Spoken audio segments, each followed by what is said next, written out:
کافر تو حضور کو ڈھونڈ رہے تھے کہ پتہ چل جائے کہ وہ کہاں پر ہے، اور حضرت ابوبکر صدیق اس پہاڑ پر حضور کو اٹھا کر لے گئے کندھوں پر. اس لیے اٹھا کر لے گئے کہ اگر میں حضور کو چلا کر لے جاؤں گا تو پھر 4 پاؤں نظر آئیں گے، 2 حضرت ابوبکر کے 2 حضور کے. تو کافر اتنے بڑے کھوجی تھے کہ وہ پاؤں کے نشان سے پہچان جاتے تھے یہاں سے کتنے بندے گزرے ہیں. آج تو سہولت کا وقت آ گیا، اس لیے ہم عقل استعمال کم کرتے ہیں، لیکن پرانے دور میں گھڑیاں نہیں ہوتی تھی نا، تو لوگ چاند سے سمجھ لیتے تھے ٹائم کیا ہو رہا ہے اور پرفیکٹ سمجھتے تھے. لیکن اس گھڑی نے ہماری صلاحیت کھینچ دی. توجہ ہے. تو عرب کے زمانے میں لوگ اتنے ذہین اور فطین تھے کہ اگر وہ زمین پر پاؤں کا نشان دیکھے نا تو وہ بتا دیتے تھے یہ بکری کا ہے یا یہ اونٹ کا ہے یا اونٹنی کا ہے. چلو وہ تو ہم بھی بتا سکتے ہیں غور کر کے، لیکن وہ یہ بھی بتا سکتے تھے کہ یہ پاؤں اونٹ کا ہے یا اونٹنی کا ہے. پاؤں کے سائز اتنا گہرا. اور یہ بھی بتا سکتے تھے اگر اونٹنی ہے تو اس کے پیٹ میں بچہ ہے کہ نہیں ہے. یعنی اتنے زبردست کھوجی اور ان کی مہارت تھی. توجہ ہے آپ کی. وہ پاؤں کے نشان سے سرکار دو عالم صلی اللہ علیہ وسلم کو رات کو انہوں نے نقصان پہنچانا تھا اور حضور کے قتل کا معاذ اللہ منصوبہ بنایا. اللہ نے حضور کو بتا دیا کہ محبوب آج رات کو آپ نے اپنے گھر میں نہیں رہنا ہے اور آپ نے یہاں سے چلے جانا ہے. سرکار شام کے وقت گئے حضرت ابوبکر کے گھر اور حضرت ابوبکر صدیق سے کہا کہ دروازے بند کر دو اور جو لوگ ہیں ان کو باہر نکال دو، میں ضروری بات کرنا چاہتا ہوں. حضرت ابوبکر صدیق نے آواز لگائی چلو چلو چلو چلو چلو ہٹو. تو آپ نے فرمایا کن کو باہر نکال رہے ہو؟ فرمایا حضور میرے بچے ہیں. فرمایا تیرے بچے ہیں تو رہنے دے. حضور کو بھروسہ اتنا ہے. کیوں؟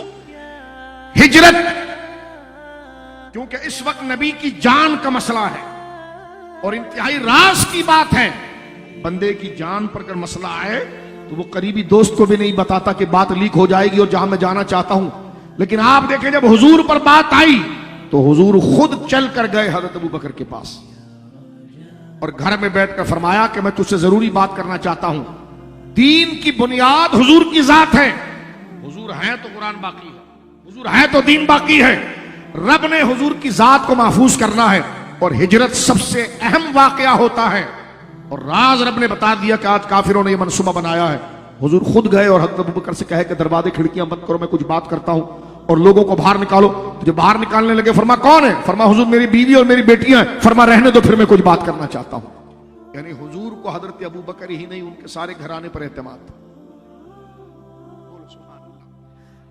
سرکار کریم نے ہجرت کی بات کی. فرما رب کا حکم آ گیا ہے اور آج رات کو کافر مجھ پر حملہ کرنا چاہتے ہیں اور رات کو ہم نے اس علاقے کو چھوڑنا ہے. حضرت ابوبکر کی آنکھوں میں آنسو آ گئے. میری ماں سیدہ عائشہ کہتی ہے کہ لوگوں کو میں نے غم میں روتا ہوا دیکھا، لیکن کسی نے کہا تھا کہ کوئی خوشی میں بھی روتا ہے. میں حیران تھی خوشی میں کوئی روتا ہے؟ فرمایا لیکن جب اس گھر میں نے اپنے باپ کو روتا ہوا دیکھا تو وہ خوشی یہ تھی کہ یا رسول اللہ آپ امام الانبیاء ہیں، آپ ہجرت کر رہے ہیں اور آپ کا خادم ابوبکر بن رہا ہے، یہ میرے لیے اعزاز کی بات ہے. لے گئے آپ جس کو ہم باڑا کہتے ہیں جہاں پر جانور رکھے جاتے ہیں. سرکار کو لے کر گئے اور 2 اونٹنیاں پہلے سے کھڑی ہوئی تھی. کہنے کہ حضور مجھے پتا تھا کیونکہ محبت میں اتنے قریب ہیں، کیونکہ جب محبت صادق ہو جائے نا مرشد سے تو پھر حال حال میں بدلتا ہے، قال قال میں بدلتا ہے. حضرت ابوبکر صدیق حضور کے ایسے سچے عاشق تھے کہ حضور علیہ الصلوۃ والسلام نے یہ بات تو 1 ہفتے کے بعد آپ کو بتائی، لیکن 1 ہفتے سے آپ کو اندازہ ہو گیا تھا کہ ہجرت ہوگی اور غلامی میں مجھے قبول کیا جائے گا. فرمایا حضور یہ 2 اونٹنیاں میں نے پہلے خرید لی، یہ 2 اونٹنیاں میں نے پہلے خرید لی تھی کہ آپ میرا انتخاب کریں گے. سرکار نے فرمایا ابوبکر یہ 1 اونٹنی تو ٹھیک ہے، یہ دوسری اونٹنی تو نے کتنے میں لی؟ فرمایا حضور میں بھی آپ کا، میری اونٹنی بھی آپ کی. فرمایا نہیں، نبی جب ہجرت کرتا ہے تو سواری اپنے جیب خاص سے لیتا ہے. خیر اس میں ایک تفصیل ہے. حضرت ابوبکر صدیق رات کے وقت حضور کو لے کر گئے. اب آپ ذرا غور کرنا، توجہ کرنا میرے دوستو. سارا محلہ جس بندے کا دشمن ہو، کوئی بندہ اگر اس کا سہولت کار بن جائے تو دشمن تو پھر اس کے سارے گھر کو جلا دے گا. توجہ ہے.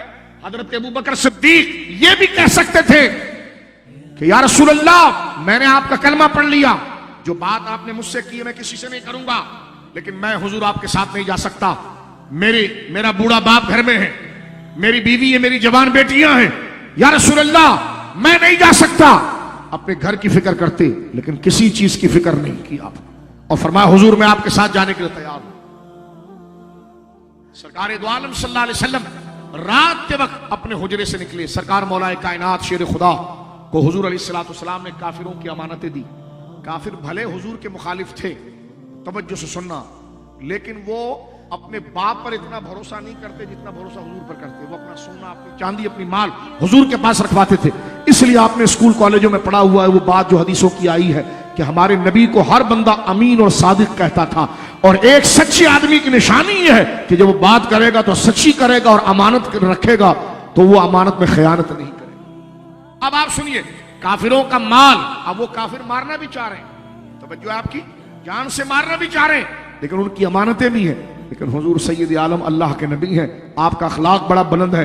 مولا علی کو بلایا, فرمایا یہ ساری امانتیں ہیں, یہ پرچیاں لگی ہوئی ہیں, کس کس کی امانتیں ہیں, تم میرے بستر پر سو جاؤ, میں جا رہا ہوں ابو بکر کے ساتھ, لہذا صبح ہوگی یہ امانتیں لوگوں میں تقسیم کر دینا. مولا علی کہتے ہیں, یہ آپ نے اکثر بزرگوں سے سنا نا واقعہ, حضرت مولا علی حضور سید عالم کی ہری چادر, روایت میں آتا ہے سرکار کی سبز چادر تھی ہری, اس کو لے کر آپ بستر کے اوپر, اور حضرت ابو بکر صدیق حضور نکلے. سرکار جب نکلے تو دونوں طرف قبیلے کے کفار کھڑے تھے. کوئی کہے کہ اتنا کرنے کی کیا ضرورت تھی, ایک ہی بندہ جا کر معاذ اللہ کوئی حرکت کرتا. لیکن کافر جانتے تھے کہ حضور کا قبیلہ اور خاندان بہت مضبوط ہے, اگر کسی ایک بندے نے کوئی حملہ کر دیا تو وہ نومینیٹ ہو جائے گا اور اس پر قصاص ہوگا. تو پھر انہوں نے مشورہ کیا کہ ہر قبیلے سے 2 بندے لے لو اور ایک ٹیم بنا لو, وہ ٹیم حملہ کرے تاکہ پتہ نہ چلے کہ کس قبیلے اور کس برادری نے کیا ہے, اور مسئلہ قصاص سے ہٹ کر دیت پر چلا جائے. اب وہ راستے کے آگے کھڑے ہوئے ہیں, توجہ ہے, سرکار درمیان سے گزر رہے ہیں, اور سورہ یاسین کی حضور نے آیت پڑھی, اور مٹھی میں آپ نے مٹی لی اور آپ نے پڑھا وَجَعَلْنَا مِن بَيْنِ أَيْدِيهِمْ سَدًّا وَمِنْ خَلْفِهِمْ سَدًّا فَأَغْشَيْنَاهُمْ فَهُمْ لَا يُبْصِرُونَ. حبیب, ہم نے ان کے آگے بھی دیواریں لگا دی ہیں اور ان کے پیچھے بھی دیواریں لگا دی. یہ تجھے دیکھنا چاہتے ہیں لیکن دیکھ نہیں پاتے. اور آپ نے مٹی پھینکی ان کے سروں پر اور حضور روانہ گئے. سرکار سامنے سے گزرے ہیں, لیکن اللہ کہتا وَجَعَلْنَا مِن بَيْنِ أَيْدِيهِمْ سَدًّا وَمِنْ خَلْفِهِمْ سَدًّا. فرمایا ہم نے ان کے آگے بھی ایک ایسی دیوار لگائی ہے, وہ اینٹ اور بجری کی دیوار نہیں.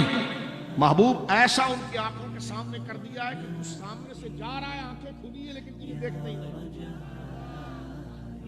وَمِنْ خَلْفِهِمْ سَدًّا فَهُمْ لَا يُبْصِرُونَ. ایک ملا مجھ سے کہنے لگا نبی حاضر ناظر ہیں تو دکھتے کیوں نہیں؟ میں نے کہا ان کو بھی نہیں دکھے تھے بیٹا,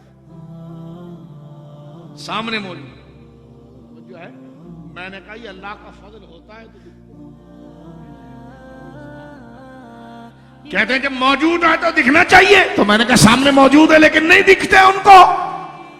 موجود تو وہ ہوتے ہیں لیکن رب جسے چاہتا ہے دکھاتا ہے.